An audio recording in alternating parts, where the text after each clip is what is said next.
In 1985, Los Angeles did not sleep. Someone that will go into a home at night and will kill. The city was terrified because the Night Stalker was on the loose. We have the one and only Frank Salerno. The detective who stepped straight into that chaos, the man who followed the clues, the bodies, and the fear. And for the first time, Frank Salerno walks us through the moments that led to Richard Ramirez being caught. Los Angeles was living a nightmare. A predator was moving through the city without pattern, without motive, without mercy. No neighborhood was safe. If the female didn't resist, put up a big fight, then he generally would actually assault that female. His MO changed. It stayed the same in so many ways, but it changed in so many ways. He'd go into other houses and he'd commit a double murder, just bang, bang. He used knives that he found at the location. He struck, he cut, he stopped a woman to death. He used a tire iron. The guy was all over the place. There were random selections. The Zazara murder, the double murder where he cut the eyes out, he had been there before. He had burglarized that house before. Because of him not allowing a lot of people in there, there was an Avia shoe print right there on the carpet. We eventually cut that carpet out and sent it downtown, photographed at different angles. She walks out and she's got a comforter in her hand, pink comforter, and on it is a... In 1985, Los Angeles did not sleep. A predator was randomly breaking into homes and attacking men, women, and children without mercy. The city was terrified because the Night Stalker was on the loose until the man in our studio stepped into that case. Welcome, everybody, to Tom Zenner Scandal. Another great episode for you coming today. Thanks so much for joining us. We have the one and only Frank Salerno. After last week's appearance, when we covered the Hillside Strangler, the one and only Cato Kalin, co-host of 1 Degree of Scandalous. Here we go again. I know. We brought Frank, popular demand, by the way. By popular demand, Frank is back. Yeah. And Frank, welcome back. Last week's episode was so good. So many amazing comments. And believe it, I mean, you must think Cato and I are a little nuts because we also went to all the sites of the Hillside Strangler and Richard Ramirez. You had to do it. We chose to do it.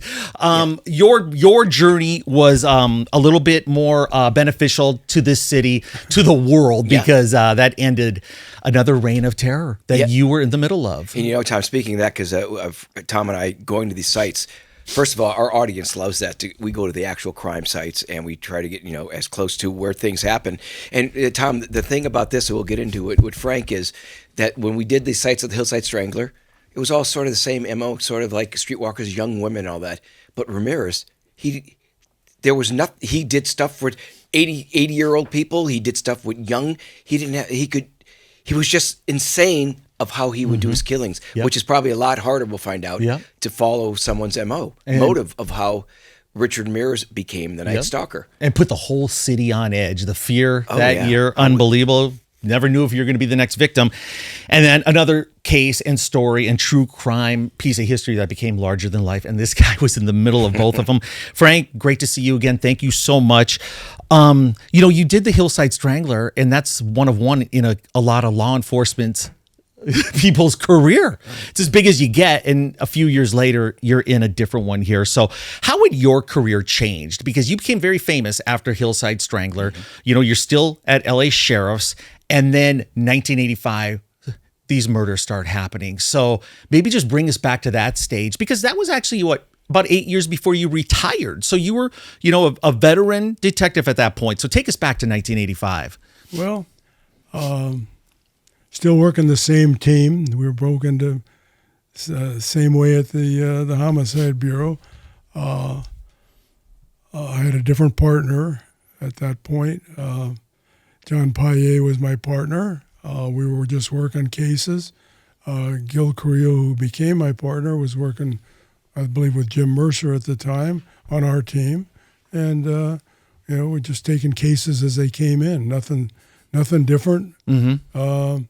A bad way to put it would be just everyday murders. Murders they just came in on a daily basis. Yeah. So the way it started for me on this case was sort of simple, in a way. At that time, my entire time at Homicide, there was a daily log that was printed of the cases as they came in chronologically. There was also memos written to the sheriff on each murder, and they were put out every day. You'd come in, and generally you started the day with your shift if you hit the office first, and that is you'd read the log and you'd read the memos. And I was aware that our team, Gil Carrillo and Jim Mercer, had handled a murder in Rosemead where a young lady was shot, survived, and her roommate was murdered. And that the 22 was used.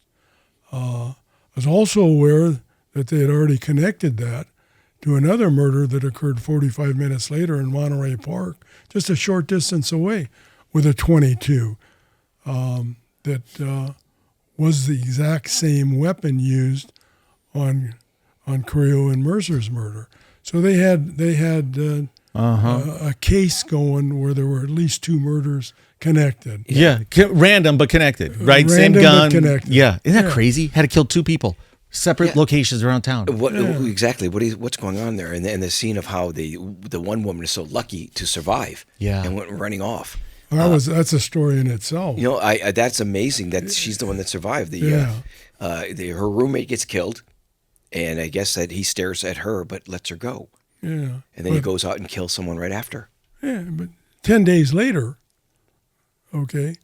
another case comes in. Another team is handling it, not our team. And it's out in Whittier, the county area of Whittier. And it's a double murder, the Zazara murder. And he was shot in the head and killed as he slept. And the woman was also shot.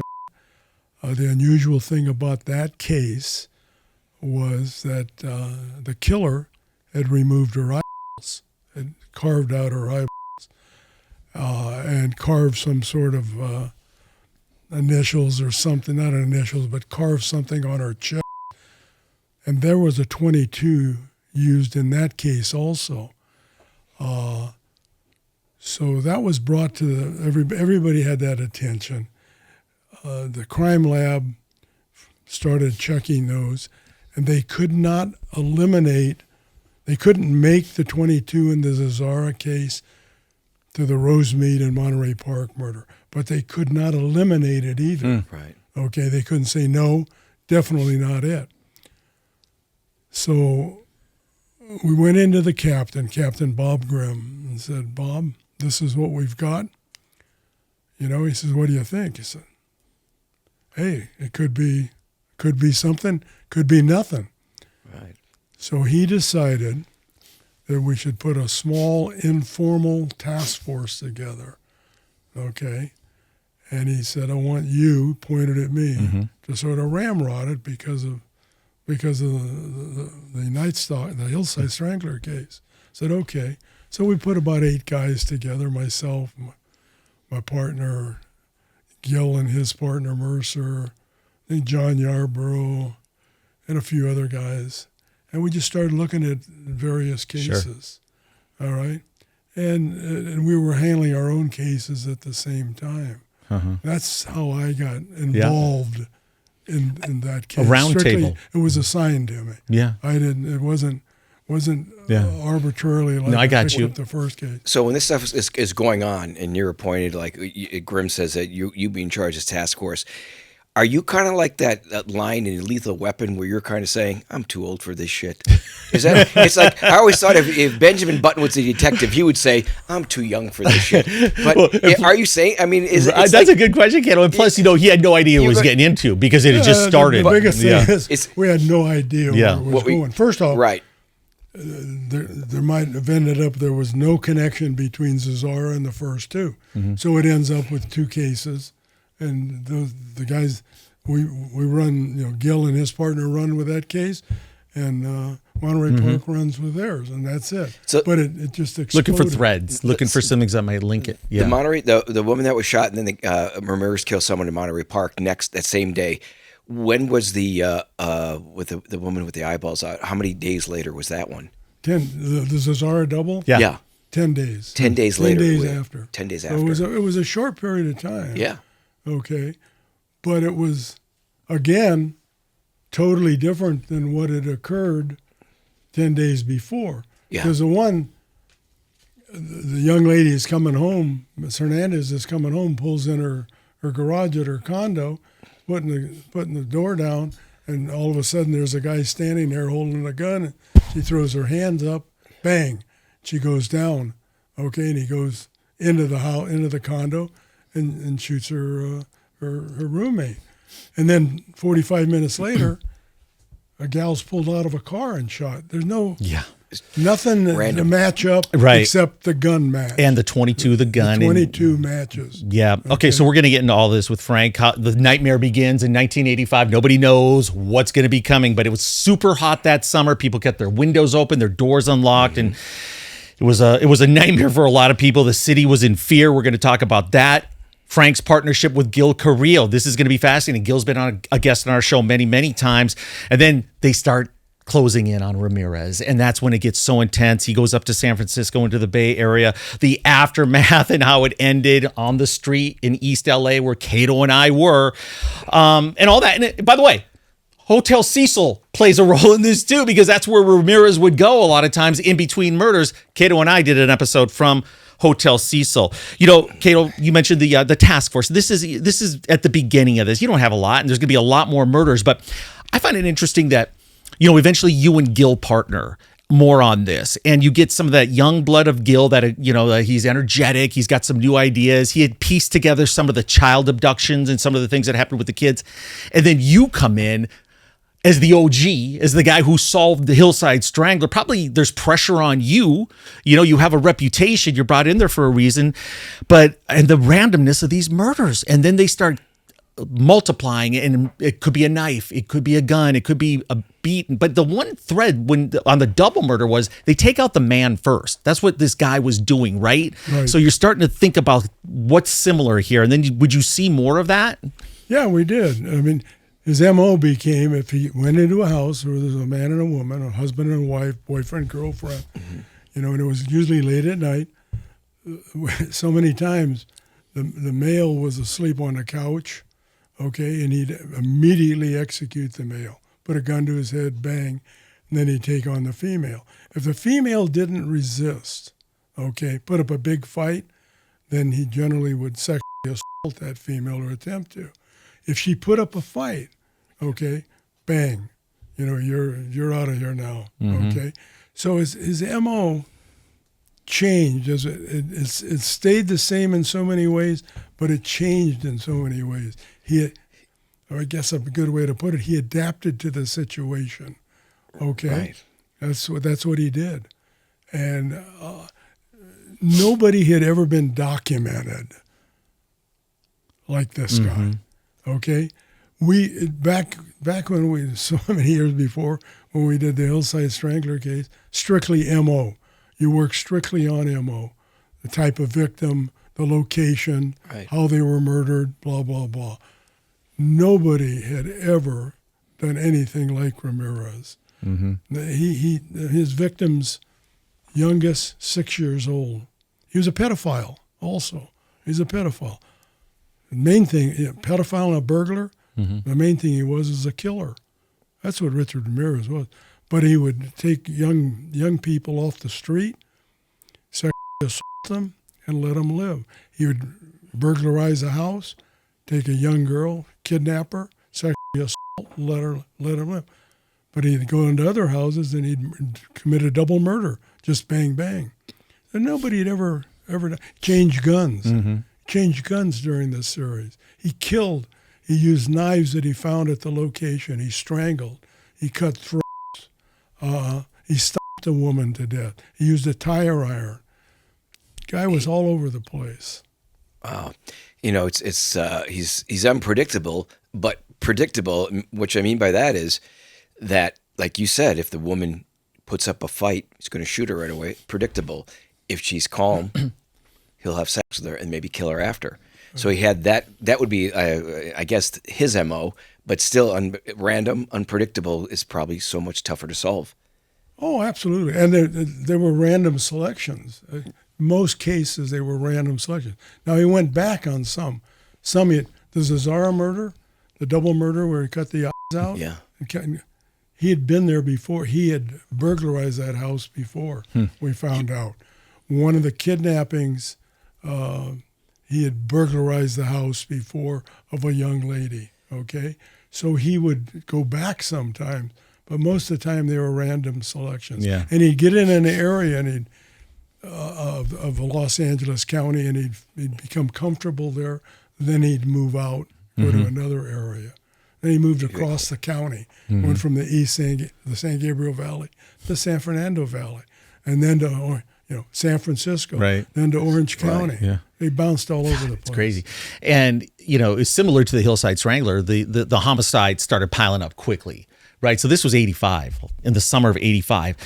Man, at what point could you actually, because the ways he would murder people were different, could you go to the one where he stomped somebody to death and find anything similar to where he may have stabbed someone or shot someone? At what point did you think this is one guy or a killer, a serial killer, doing all of this? Well, Gil and I get partnered up in June of 85. My partner went off and retired. His partner went off and eventually retired. So we partnered up, okay? And to be very candid with you, partnered up because I said I want to work with him because he's young, he's got drive, all right? And that's it. Mm-hmm. So we partnered up. Our first murder that we worked in June, now some of this is going on, but it hadn't all been put together, was a young lady, a school teacher, was found. She didn't report to work. They went out and did a welfare check. They found her murdered in her house. Her throat had been cut. Her head was almost cut off, and she had been sexually assaulted. We went to that case. There was nothing there that said this is connected to anything else. This looked like one separate random murder. Why? We would never know, okay? Within 2 or 3 days, 2 days, okay, that was in Arcadia, and we did that for the Arcadia Police Department.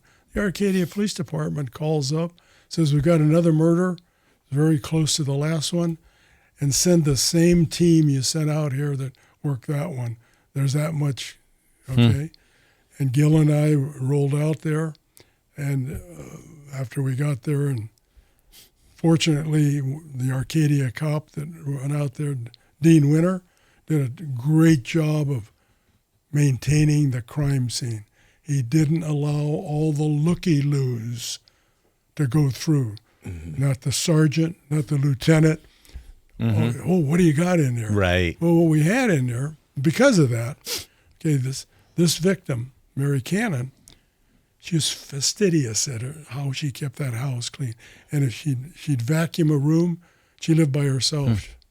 She closed the doors so nobody would go in there. So the carpet in some places was pristine. It had been just carpeted.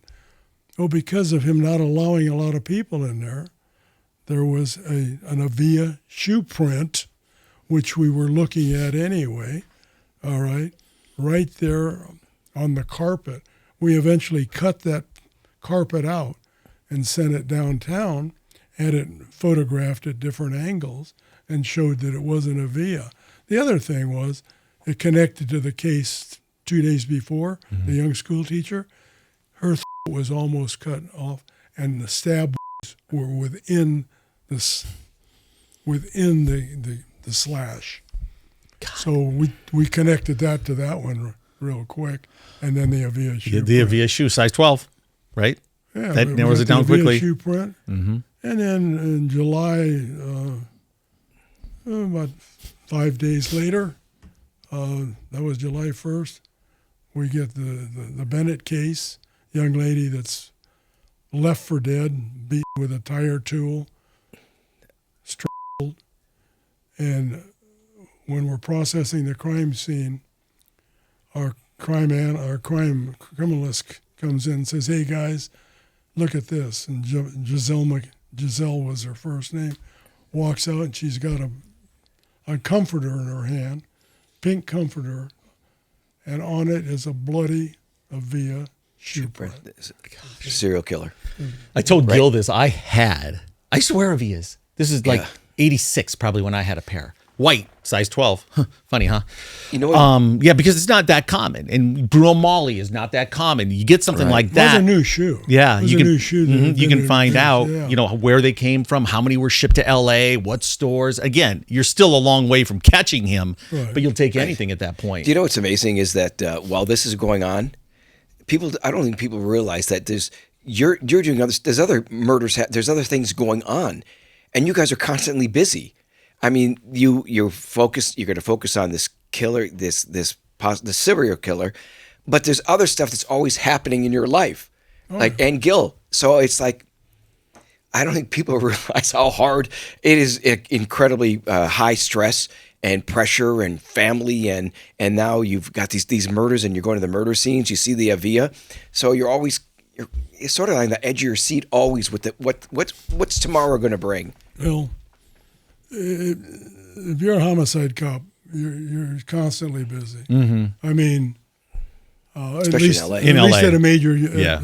working for the sheriff or sheriff's department or LAPD, there are so many murders that are going on, and you constantly, you've got cases that are unsolved. You're still working.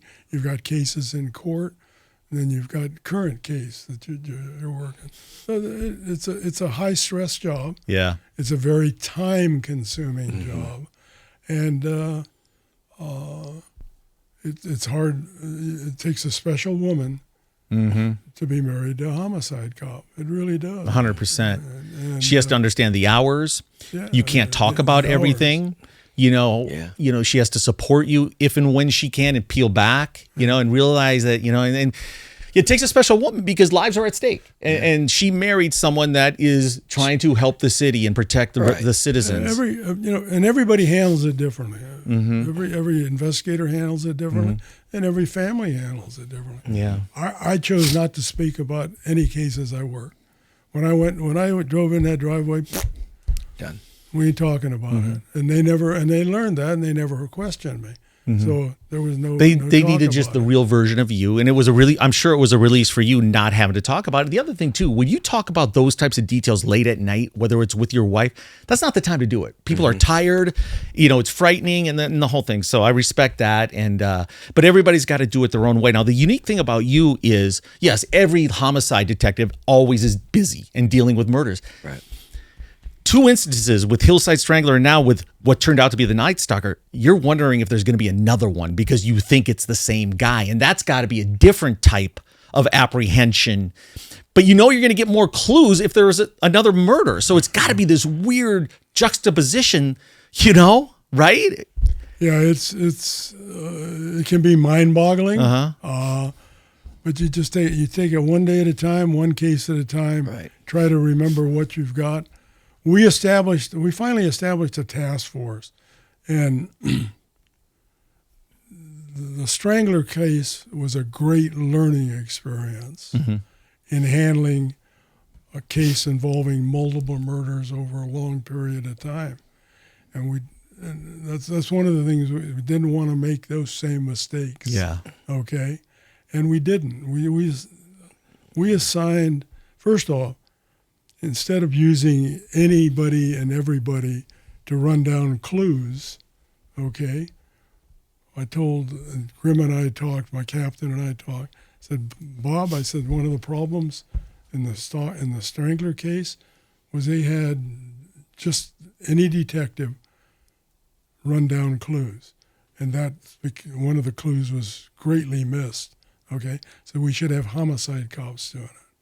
Said, okay, you tell me what and when you need them, and we'll get it. We ended up with 25 homicide cops chasing clues. Now, we supplemented the Bureau with bringing Metro cops and detectives and other detectives to work with an experienced homicide cop on the murders. So we didn't negate that experience. And then we assigned somebody just to follow up On the shoes, 2 detectives says, the Avia shoes are yours. You find out everything you can about it. We assigned a detective to handle all the evidence. We established a media file. We captured everything that went out on the major channels in L.A. and the major newspapers about the case, which came back to help us when we were in trial. We established one guy to work to handle all the clues, who happened to be the same guy that handled the clues for us, Louis Danoff, in the Strangler case. Wow. So he was familiar with it. And you knew how to work together with him too. Yeah, exactly. That Yeah. helps. So And that's some of the things we did to try to, Right on. when we saw the right clue. And what Tom said, Tom goes, here you are, you're waiting for the, the next killing, but probably the next killing has already happened when you say that. You're waiting for when to discover the next killing. Yeah. And that's the tough part, is this guy's probably has killed, but no one's found the body yet.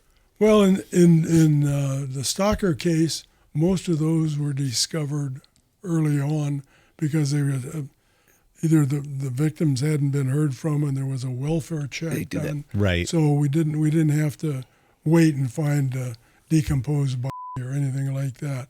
The child abductions, when we finally tied all those in, those were current because they were reported right away. Yeah. And things like that. Yeah, and we've been to some of those sites. we They're were- residential. Right. You know. Most of them were fresh finds, but we also went back when we finally got this thing going, the task force, we started researching old cases. And we pulled a bunch of cases that weren't murders necessarily, there were rapes or something like that, by language in the broadcasts that the agency had put out. You know, don't look at me, I've killed before, things like that. You know, don't. You know, so that's language he used that we knew about. So we were able to pull that case and then go back and visit it with the investigating agency and pull it in. Wow, because there might be fingerprints back then. But I mean, and then you could see how someone like Ramirez could escalate. You know, he starts with sexual assault or whatever, but saying the same things. He's got this evil, sadistic side, and then it's ramped up. Wow, that's brilliant police work in motion there. When did you, because you've been on so many crime scenes and worked on so many murders, when did you know you were dealing with a unique type of evil with this guy? Pretty early on, once we got into it, because the way he would, there'd be a different gun, there'd be a different method of killing. The big thing we were fortunate was that shoe print. Yeah. And that was something that was we sat on, and we didn't put that out because In the media. There's no way that word. I mean, that had to be an intense meeting. No one talk about the shoe, That's the clue. Yeah. You can't be. which someone did later, which we'll get to. But I can imagine you have one thing that he doesn't know you have, and it's unique. That had to be gold. Yeah, it was. Yeah. Till the phone call. From up north. What? From up north. No, from Laurel Erickson. Oh yes. Laurel Erickson, we talked about her on our episodes with Gil Carrillo, but yeah, she's a dogged reporter. Busted her ass and got a lot of scoops for NBC. she was out there. Yeah. I mean, we ran into her constantly. Yeah. And we actually got on a first name basis. We saw her so much, and the day we had set it up with the desk. If anybody called in and wanted to talk to Gil or I, that they would screen the call. If it was a media, they'd refer them to Sheriff's Information Bureau. All right. If it was anybody else, they'd put it through. Could be a witness. Could be important. So one day I'm sitting at the desk, and somebody says, "There's a call for you." So I pick it up. I said, "Salerno, homicide, Salerno." Said, "Frank, it's Laurel." "Yeah, what's up?"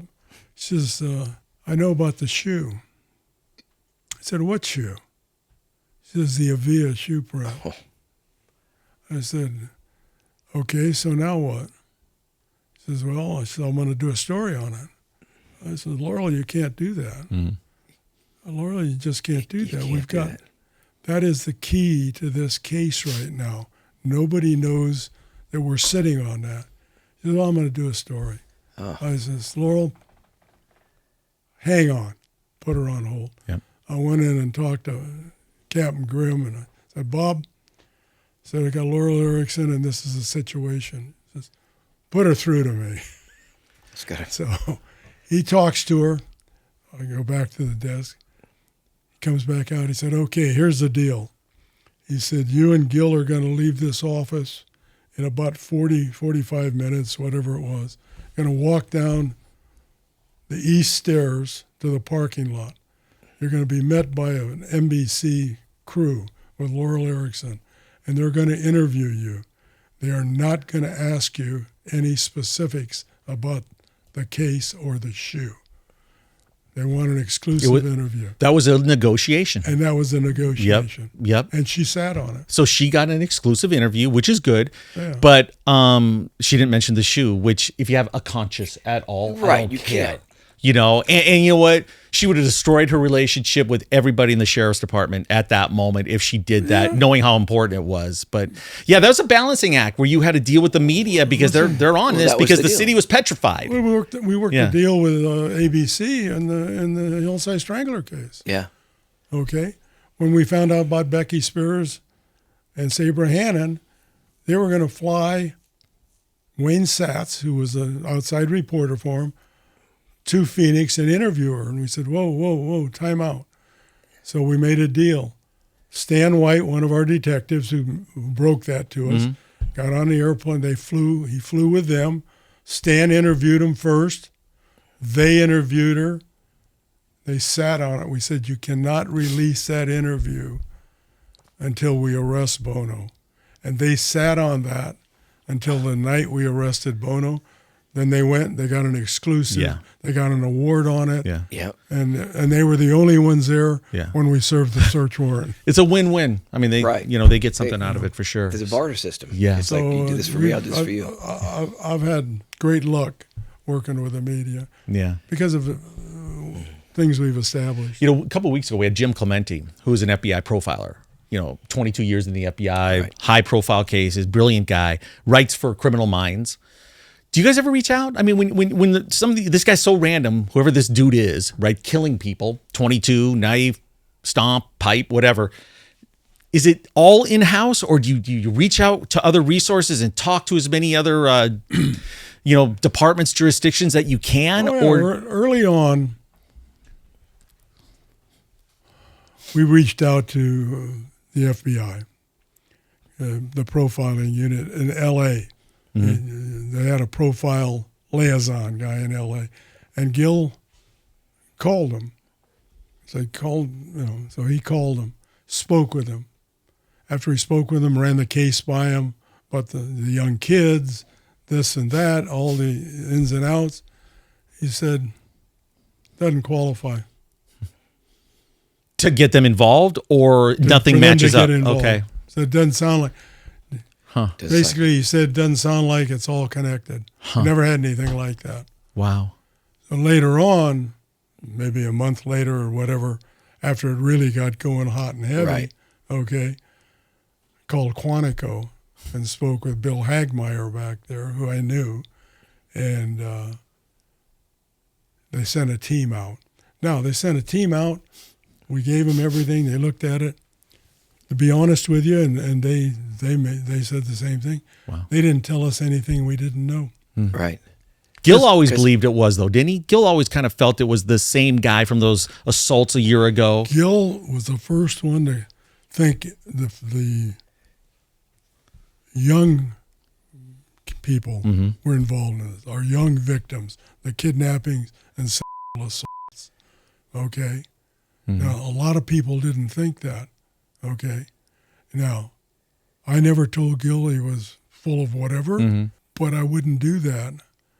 The biggest thing, one of the biggest things in working murders, is you keep an open mind. You might not have seen this before, but there's always a first time.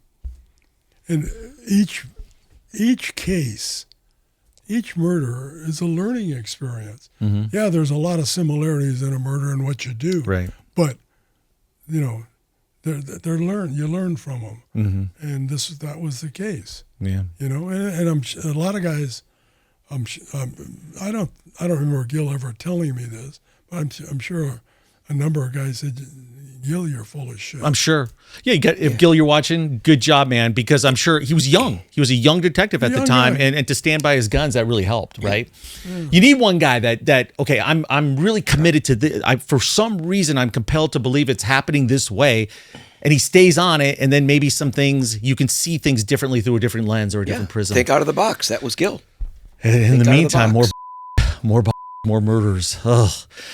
What was the pressure like? Because the city was petrified. It was on edge. Yeah, that's a question that a lot of people ask. You must have been under a lot of pressure from the department and from. I said, the most pressure comes from yourself, from within. Okay, hey partner, we got to get this done. You know, you don't sit down and have a drink and say, God damn, we got to do that. You sit down, you discuss the case, you relax a little bit, and what are we going to do next? And you wait for the next one, and then you do what you've got to do. But I personally never felt the captain never came out and said, "What the hell are you guys doing?" Mm-hmm.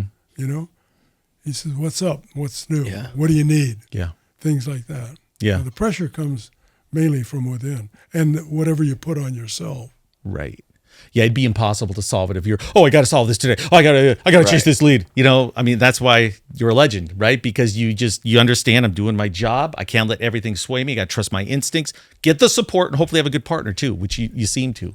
Yeah. Partners. I think one of the biggest things with the sheriff's department was the culture that was developed way back when. Mm-hmm. And how murders were worked, how they were documented, our murder book, what partners were, and you depend on each other, and you feed off each other. Right.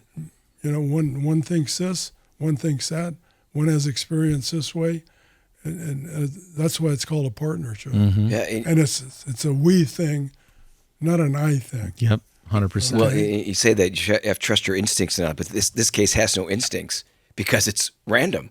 It's just out there until the one thing you got going for is this shoe, the Avia, the shoe print. But otherwise, you're not thinking, I mean, first of all, if it's a serial killer, which it is, this guy's got to be pretty smart. This guy's got to, he's really working. He's got us all over the board. But he turns out to be this guy who really has no money. He's doing basic little robberies to get cash for whatever habits it is. He just likes killing. He was a killer. That was his main thing. I said before, he's a pedophile. He's a burglar, good burglar, okay? But he's a killer. That's how he got off. Mm-hmm. He's a killer. Nothing more, nothing less. And kill anything. He's just a killer. Mm-hmm. It wasn't a matter of him getting high and going out and killing. The killing was his high.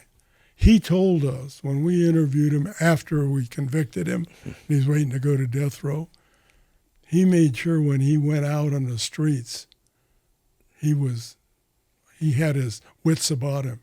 He didn't use any drugs when he went out there because he wanted to be on top of him. Guy like that could go on and on and on if you don't catch him. So, you have to catch him and you need some breaks. And the shoe helped, but then the business card in the car that led to the dental office.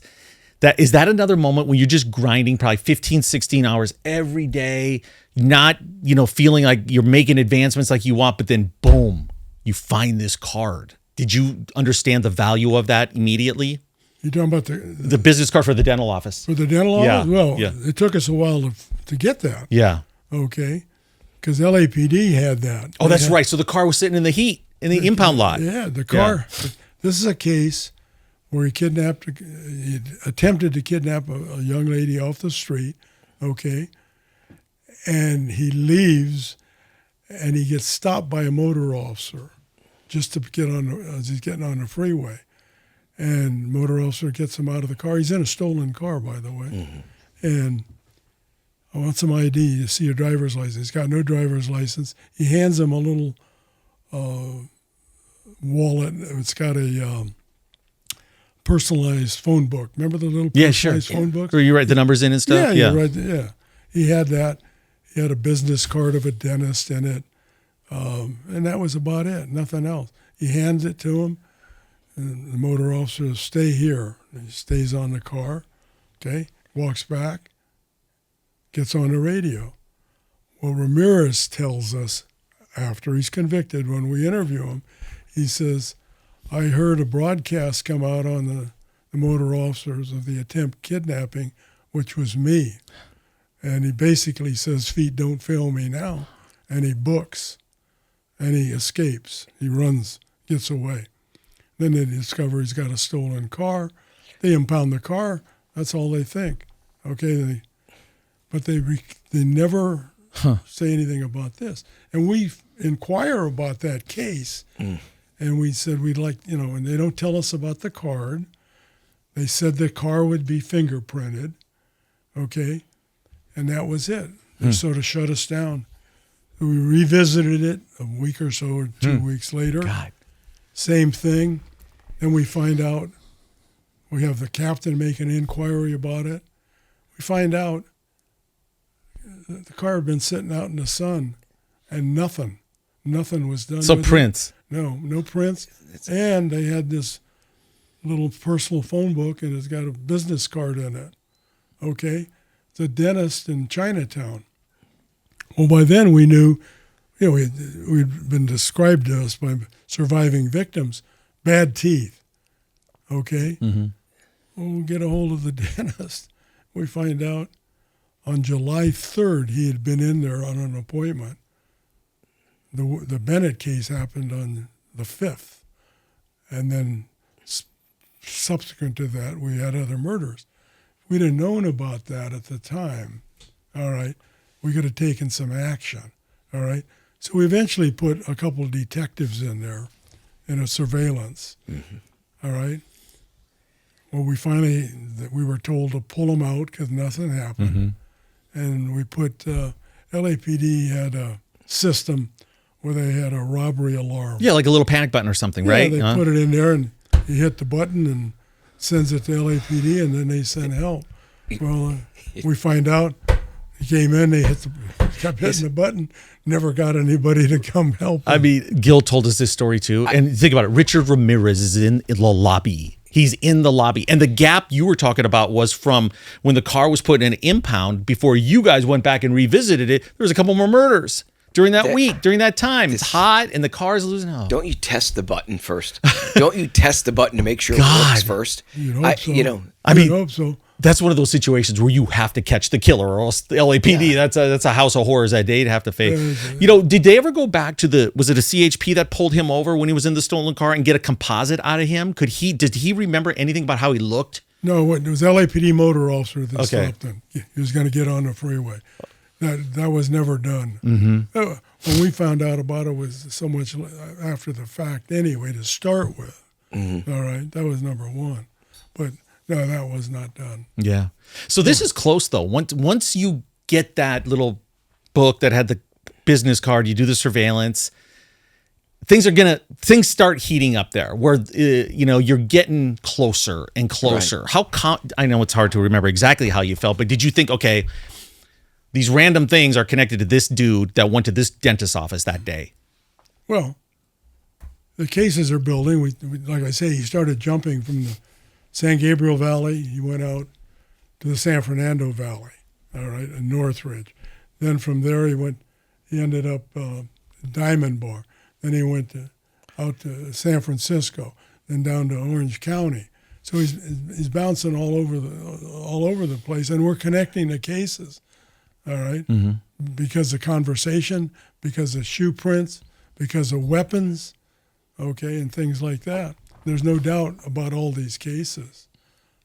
So it's coming together, but it's not coming together. Yeah. Right. Okay. But in the mind of a killer, when he gets pulled over by the cop, not CHP, he's thinking to himself, they're getting closer to me. So maybe that's the reason he goes to these Diamond Bar, Orange County, and he's still got the craving to kill, so he's kind of going to other locations. Yeah, it's hard to say what he what he thinks, but he's if it's yourself, you got to think. Common sense tells you I got to get out of here. Exactly. Yeah, because if he finds out I'm in a stolen car, Yeah. and he connects me to that kidnapping that I just tried, they're going to connect me to everything else. Right. I mean, that's just human nature. So he did what he had to do. He escaped. Yeah. He took off on foot, and that was it. And it was handled just, hey, it's a stolen car. Right. It's a stolen car. It was an attempt kidnapping. So close. Blah, blah, blah. No one knew the magnitude at that time, and you're just zipping through alleys. It's so crazy because, he was at the Cecil Hotel. He would go back there. Room 319 is where he used to stay for like $20, $18 a night. Yeah, he stayed there. We didn't get into No. Our investigation really didn't take us much to the Cecil Hotel. Yeah. All right. He lived off the streets a lot, things like that. Yeah. He never had. I don't think he ever laid his head in one place for too long a time. Exactly. And he kept his stuff at the Greyhound bus depot. Mm-hmm. He had a locker down there. And he kept his stuff down there. Right. That's why he's so hard to find. This guy is just on the run. And he's constantly on the go. There's no set place for this guy. And he's living day to day. Yeah. Right? A robbery to support him for a few more days to have some money with some murders in between. Well, or this sadistic mind where he has to kill too. Gosh, when you were doing that, any other thing from Hillside that like kind of drove you, or you dealt with some sick people, Buono and Bianchi there. You had to know that this guy could be satanic, could be sadistic. You're seeing the clues. That's got to make it tougher for you too, right? Because they're capable of doing anything and never stopping unless you get them. Well, the biggest thing pulled from the Strangler case was clue management. The clues that come in and recognizing that clue, because that was overlooked. On the Strangler case. They had the clue that had all the information. As a matter of fact, the detective that handled that clue said when he turned it in, he said, this is a good clue. This should be followed up on. Now, why it wasn't, that's another story. But they had him connected by addresses that we never had. He was a applicant. They had fingerprints. One thing, Detective 101. Yeah. Okay? You're working case, you've talked to witnesses, you've done this. I just don't have enough. I got fingerprints, I got a suspect. Let me run the fingerprints, and we make them, we're lucky. If we don't make them, I said, well, I ran his prints, and they had his prints. The same prints that we made him on after he's arrested in Bellingham. Wow. Were there then. Now, this was on about the 11th or 11th of January when that clue came in, and how soon it was followed up, I can't tell you. Would it have saved Hudspeth? I don't think so, because I don't think it was assigned early enough to follow up on it. There's so many clues. Yeah. And you can't play that what if game anyway. Yeah. You guys got him. You got him. And that's all that matters, right? With but if they had run the prints. So clue management was the biggest thing. Yeah. When Ramirez says the dentist card, and then the dentist. So at that time, there's a sketch art. There's already sketches of him out there, correct? Or is that still not in the media? What's that? I'm sorry. Do you know how you had the detective stationed at the dental office? Did the dentist have to describe what this person looked like? The picture. Was there a drawing of Ramirez at that time? Of possible suspect? There were drawings of him. Of what he looked at with the teeth? a couple of them that had been released. But there was also the fact we knew he had bad teeth because it had been described to us. He had bad breath. And the work that this dentist was doing was consistent with what the information we were receiving. Okay? Yeah. So there was, and the name he used there was not actually Ramirez. Okay. But we knew that that was him. Because you just go backwards with it from there, his teeth and all that. and what he had done, and Yeah. it all fit. And then there was another near miss, right? When he gets pulled over on the motorcycle, right? Wasn't he heading to Phoenix on a motorcycle?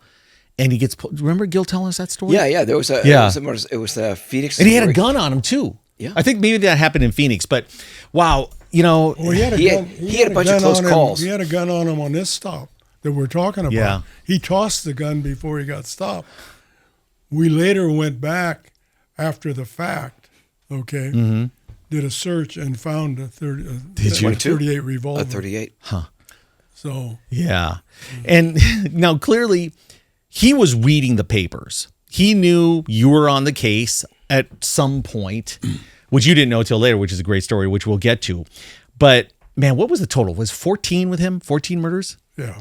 Yeah. And then it's you know, you always wonder what gets into their mind. Do they think the end is near? I'm going to get caught. I'm going to Going over.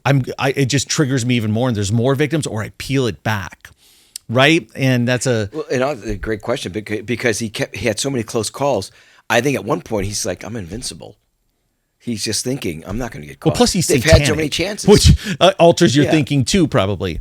You know, I don't know if a psychopath thinks things like that. I don't know, but I'm invincible. I think it's more along the lines, I'm just going to keep doing what I enjoy doing. I'm a killer. I mean, that's what his enjoyment in life is. Yeah. It's just like if any other hobby. It's a hobby to them, if you want to put it that way. You know, they're going to continue to do it because he enjoyed it. Right. So he got off. And I think it was Jim Clemente, the profiler. Didn't they say there was some difference? You can explain there. He kept trophies, and souvenirs are different things. Souvenirs are kept out in the open. Trophies are hidden for serial From killers. victims, right? How they'll take a little something. He would always take something, a jewels or some of the stuff he stole. That's happened in the past, and that's one of the things a profiler does. Is think, does the suspect take a trophy with him? You know, Yeah. you're looking for that. That's fine if you got a location to look for. Yeah. Where he's living or staying. Right. Where he lays his Yeah, but head. you don't know. It's only after the fact that you realize He's a guy that. as It's a Greyhound. transit. Yeah. We're talking about a transit. Yeah. I mean, he's moves from one spot to the other. Right. And then when you discover the person, he cut her eyes out. I mean, if you're a detective at that point, you're going, this is insanity. This is a crazy, crazy killer who will do anything. I mean, I just think of that. Yeah. Seeing that. He's cutting the eyes out. He's obviously not worried about time. He's there. I mean, he's probably in the house for a little bit. What his thinking might have been then, God only knows. I mean, he's killed the husband. Mm-hmm. He's killed her. And why does he take the eyes? Did she look at him a certain way?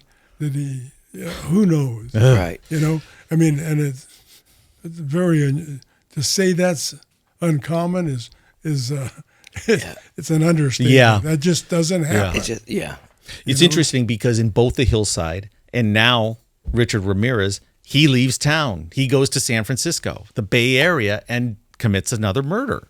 Right, the family, the couple up there, right? I forgot their Peter Pan, was husband it? and wife. Yeah, He uses the same gun he's used down here. Yeah. One of them. Yep, and that's when things unravel. Kind of, right? Because Well, they do. with the San Francisco police getting involved here, and Diane their case- Feinstein getting involved. They get a clue in regards to some jewelry that was given to them by a guy named Richard through another friend. And they go out, they put some pressure on, they talk to the one individual. So I don't know his last name, but this other guy does. They go put some pressure on him. He says no. And they take him in, put a lot of pressure on him, and he gives up the last name, Richard Ramirez. He's a burglar. He's from, he's from Texas. And it goes from there. We are working on a clue at the same time that should have given us the name. right. Okay? We get a clue from a county employee, a mother, a daughter, says, my dad has told me he hangs out with a guy at the Greyhound bus depot. His name is Richard. He looks like the composite that's been released. Okay? He's talked to him about a murder. So we find the father, bring him in. He's pretty cooperative with us. Mm-hmm. He says, yeah, his name's Richard. He looks like that. He's told me about a murder he committed with a .22 semi-automatic pistol. We only had one of those. That was the Doy murder. Okay? And he's a burglar by trade. He says, I bought the gun from him, but I took it to Tijuana and gave it to somebody. So we're two detectives. The most important thing he tells us, he says, you'll get his full name. He was arrested in December in a stolen car that he crashed into the Greyhound bus depot, and he was arrested by LAPD. So I said, we call LAPD up and said, hey, find this arrest, December last year, stolen car, Greyhound bus depot. He's been booked. They can't find it. Oh, they can't find the records. They can't find it. They found it after San Francisco gave us the name. Wow. Anyway, God, we sent these calls. Two detectives with our guy down to Mexico. They recover the .22 semi-automatic pistol and a radio. The radio we find belonged to our eldest, Bell and Lang. victims. Stole the They'd radio. been stolen from them. So we knew we had the right guy. Yes, incredible. We would have had the name right then if they'd have found that booking. And they eventually found it, but not till after. What a ton of information. How do you from that find guy. someone in Tijuana with a gun? Though? No, that's what I was thinking too. How do you That's do, amazing how? that they How do you found the do- gun. How do they? I guess they brought, yeah, right? Because how? I don't know. I know. Man, because Richard Ramirez. Oh, okay. That's good police work, man. That is incredible. Simultaneously, he's in, and then your good friend Dianne Feinstein, the mayor of San Francisco, decides to take matters into her own hands. Well, Laurel Erickson's on the plane up there Right. also at the same time. Yeah, that was another story. Yeah, we get on the airplane to go up there. But, first off, we get a call from Glendale PD. Said an officer during the early morning shift had heard some skip traffic that used to be on AM or FM radio about a murder up in San Francisco. Mm-hmm. Sounds like it could be connected somehow, So we call San Francisco PD, talk to him. He says, yeah, we had this murder. There's a pentagram on the wall. There's the .25 semi-automatic pistol that was used, which is the latest gun that he was using in L.A. He said, hey, we'll be up there right now. So we get on the airplane. Burbank Airport, right? Pardon? Burbank Airport or LAX? LAX. Okay. We get Gil and I. Who else was on the plane with us? Two guys from LAPD, and we fly up there. Well, we get on the airplane, and I poke. There's Laurel Erickson and partner, and hi, guys going to San Francisco? How does she Said, know? yeah, we'd like to talk to you about it. And can't talk, sorry, Laurel.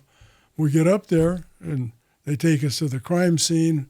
We're viewing the crime scene on the front door, and it's Laurel Erickson, and she says, I want to talk to Frank Salerno. I said, I can't talk.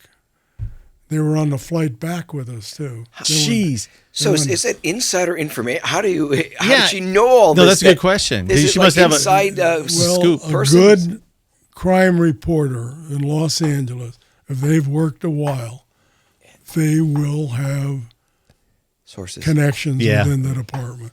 That's how the via shoe print got out. Was some detective told her, right.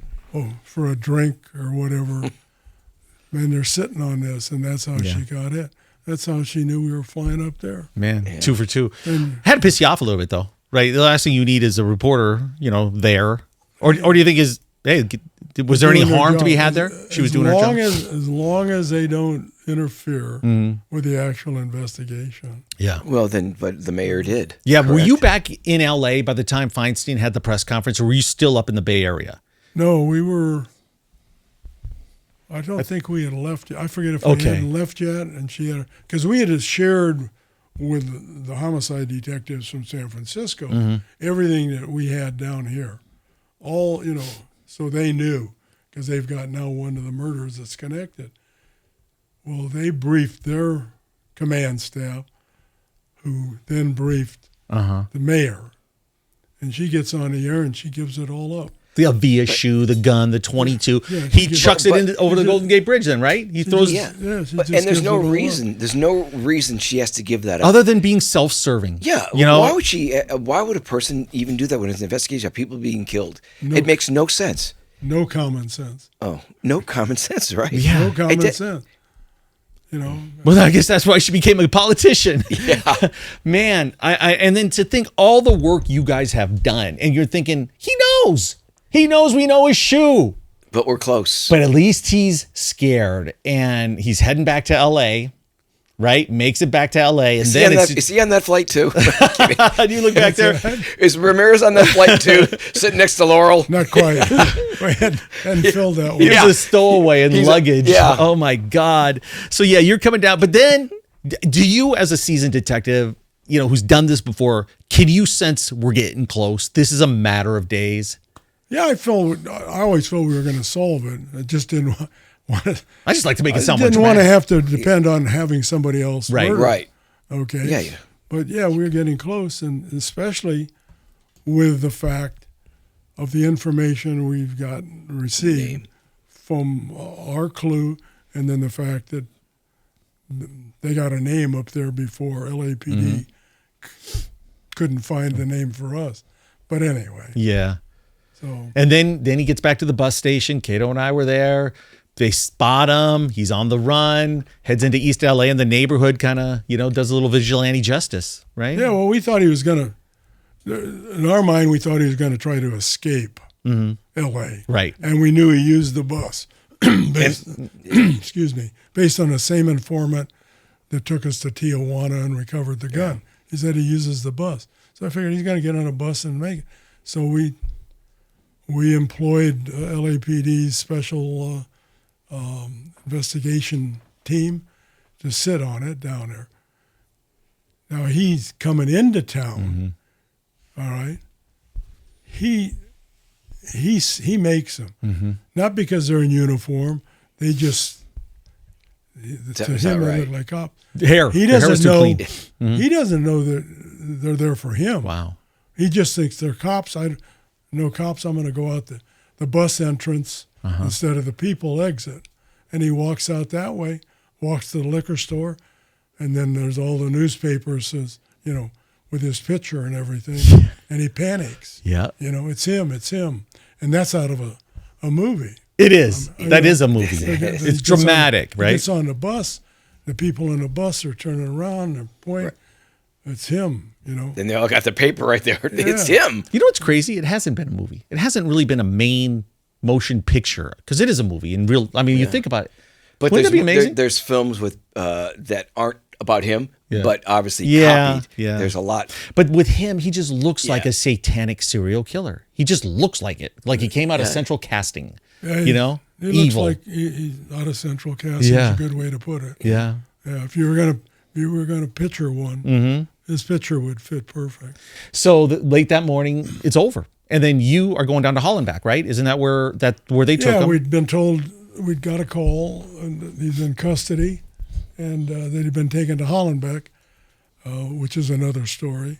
The Hollenbach, old-time Hollenbach patrol officer lynched him from our deputy sheriff, but that's no big thing. Hey, we'll take him. They took him right out of the sheriff's car. Yep. And they took him to Hollenbach, which is no big thing. Hey, he's in custody. Drive down there, and this is a scene out of the movies. The entire Hollenbach station was surrounded with people, citizens. Yep. It was like a lynch mob was there. he's here, the Night Stalker. And it's like, oh my God. Right. It's like an old Western where they break into jail, grab the guy, and they hang him. And we go in, been fingerprinted. They confirmed the fingerprints. It is the Richard Ramirez we're looking for. He's in the interview room. He says he wants to talk. Oh, that'd be nice. Right. Yeah. So Gil and I and two LAPD detectives walk in there, sit down, and I go through the process. We're going to introduce ourselves. Who am I? And that's when he says, I know who you are. And that's because he'd read the article that had been in the Times. Yeah. And we knew he'd been reading the papers, and because the Monterey Park Doy murder, Monterey Park, they made a big deal about the surviving victim calling 911 on the phone and reporting it, okay? Well, he read that. Every scene after that, we found the phones disabled. Cut the wire or took the phone. Huh. Oh, Everyone. wow. So we knew he was reading the paper. Yep. 100%. So when he said that, I said, I know who you are. Well, the Times had ran a damn story with my picture in it, front page. Right. And so I said, yeah, that confirms. He was following us in the newspaper. Do you think it helped you? Do you think it helped the fact that he knew you? Did he talk more? Yeah. When he said he wanted to talk, I said, well, yeah, he knew about my background, et cetera, et cetera. So sit down, advise him of his rights, and he says, I wanted an attorney. Shit, that ends it right there, doesn't it? That pretty much ended it. He just wanted to meet you. He wanted to meet you. But except, we continue to talk to him, not about the murders. There was a case decision then that says once they invoke, you can continue to talk to him about anything but the murders. So we just wanted to talk to him about his background, stuff like that. So if he got on the stand and said something, we could prove, that this is what he said and impeach him. Yeah. So we continue. Gil picked up on it, Yeah. Hispanic to Hispanic, Mexican to Mexican, and he's talking to him. He's got him going. And in English or now in Spanish? Is Gil talking to him in Spanish now? No. He's talking to English. Okay, but it's got the some camaraderie, Spanish, right. Yeah, back and forth. Yeah. So he's established a good rapport with him. Yeah. So Gil and I are sitting there, and I go, keep it up, partner. Yeah. And he takes it, because we hadn't interviewed that many people together, as if to say, knock it off. So he shuts it down. Oh, yeah, so Frank was kicking me on the table because he's kicking Gil under the table. I know. And it's supposed to be, that's so much for my partner. I know exactly what you would want. He told me later, he says, why'd you want me? I said, I was telling you. Keep going. Man. Keep going. You're doing great. Right. You got him going. So you're in the room now with Ramirez. It's like this, right? Now it's you, Gil, and two others, and Ramirez. That's it, right? That's it. So do you smell the stench? Do you smell the bad breath? You got, this guy's probably not bathed. Do you have it in that room? Because it's small. Is that like compelling to you that you're like, boy, this guy's teeth really are red. This guy's just sitting stinks. across from him and talking to him, the little that we talked to him. Yeah. Not about any murders. He had sensed this. Yeah, this is the guy, without a doubt. This is the guy. As far as any other stench senses. Yeah, nothing. Yeah. Gosh, Frank, the career is just so incredible, so legendary. You know what we did after that, though? What? Was when Tell me you went and I got a drink. We transported Got into the cups. We transported him downtown. Yeah. Okay. We set it up. We called downtown, said we're going to come in. We want to come into the inmate reception center area, which is behind closed gates, and walk him through. Okay. And I said, I want to put him up on, I said, is the cell, the hospital cell, is it open where we had Bianchi?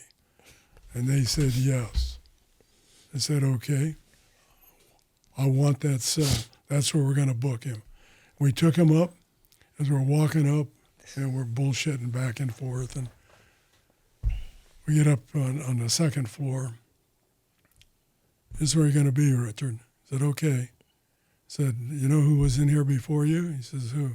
I said, Kenneth Bianchi. He said, really? I said, yeah. We thought you deserved the same cell he got. He thought that was really it's insane. neat. We're still trying to establish, because he keeps saying you want to talk, but he invoked. So for the next day or two, we made contact with him to see, and he still said, no, I think I need an attorney. I said, okay. Well, finally, the DA's office calls us up and says, no more contact. The public defender's been assigned. Okay. No more contact. Right. So I said, okay. He just wanted to talk. Well, eventually he did talk to us, as you know. Yeah. You know, we talked to him after he was sentenced. When you get him out of Hollenbeck, and did you guys think there might be a riot of pulling him out of there because the crowd's waiting for him? Like you said, it's like a Western. They want him, they want to hang this guy. We took him down, put him in the back seat. Gil and one the LAPD detective gone brain dead. I can't think of their names now. And the other detective and I. Right. And we had a motor escort. So, but they're aware that he's coming out of there. The crowd knows he's getting out of there. Yeah. And they see. We go out the back gate and we're out of there. Was Laura Erickson down there? Was Erickson out there with a crew? Laurel Erickson? If she was, she'd be lost in a crowd, lost in the crowd. mob. I mean, there were literally hundreds of people down there. Yeah. You know, Ramirez looked at himself. He knew it was over. Yeah. They got him. And he's probably thinking, you know what? That probably meant something to him to go into Bianchi's cell. Like, I'm a serial killer. He's a serial killer. Same guy responsible for bringing me here. He's thinking, oh, these guys respect me. Yeah. Or they're giving me he kind of lived up to this thing that he created. And then it only got worse during his trial when he had all these fans, right, who worshipped him and sent him fan mail. And what a lot of people have a tough time understanding. As much as he did, as gruesome as the cases were, as many victims as he impacted, when you sit down across from a killer, you try to establish a rapport with him. Okay, you don't know if it's going to work then, get him to talk to you, or later. And we established a rapport with him. He and there's nothing to brag about, but he would refer to Gil and I by our first names all through the prelim, all through. Every time we walked into court during trial, he'd say good morning. When he gave his speech after he was being sentenced, he gave a very articulate 20-minute, 25-minute speech about the system and about the people in the system. When we talked to him that night, he said, I wasn't talking about you guys. He said, that I didn't. He's trying to respect. We treated him. oh, got you. Yeah, he's almost like you guys were involved in this melodrama, like a cat and mouse game, and you guys were all characters in the same story. Yeah. That he respected them. Right, Gil exactly. and Frank. Wow. So when we first went over there the first night, he said he was going to talk to us. He said, we wanted to know not about the cases we just convicted you about. We want to know about other cases that we haven't charged you with. Are there any other cases out there? And he said, I want to think about that, but I don't want to talk to you guys. And when we went back, he said, I can't do that. He said, I don't want to put my, whatever. Gosh. So he never did. But we talked to him, for the next 6-8 days while he was there. It's just strange. I mean, these are big stories, and you were with them and put them away, and it's incredible. I'll tell you what. Okay, we got to wrap this up. This has been, time has flown. This is unbelievable. We're going to, for our members, you're going to have a little bonus treat here. Okay, so if you haven't signed up for a membership, grab one of these levels because you're going to get what the current members are going to get. We'll tell you about it later. Frank, this was so cool for you to come down here. We covered two of the most famous cases of all time that you were in the middle of, and wow, just congratulations on a brilliant career. Hope you have a great holidays. I know it's going to be a little bit different one this year, but I hope you have a great holiday here with your family. And thank you. Just thank you for your time. Thank you for being so articulate and being able to tell stories for people that are interested in this and for putting these monsters away. So amazing. Yeah, and I see that when we were talking to you, I just love the way you kind of, all the recollection comes right back. and you just remember it, and you just I can see you in an interrogation room being smooth, just smooth, and I can just I appreciate your time too. It was incredible. Yeah. Thank you. Hope you loved us too. Cato, I remember the interviews in the 70s with you. I mean, you had a presence. I bet the media was treading lightly when they had a relationship, but the way you carried yourself was so cool. Just old school, cool all the way. Okay, thank you, Frank. I know we're going to get a million comments. Hell, maybe next year we can do it again. We'll come to your house if you want. We'll bring a couple we'll bring Zeus. I want to watch you interrogate Zeus and be bad cop. That might be the deal. I want to see bad cop in action. No good cop.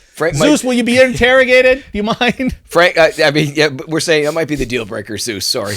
All right, everybody. Thanks. I hope you enjoyed this. Go watch last week's episode about the Hillside Strangler. And then, obviously, Cato and I went to all the sites of all these serial killers that we talked about today. All right. This has been great. For the one and only K-Train, Cato Kalin, and the legendary Frank Salerno, I'm Tom Zenner. This is Tom Zenner Scandal, and we will see you very, very soon.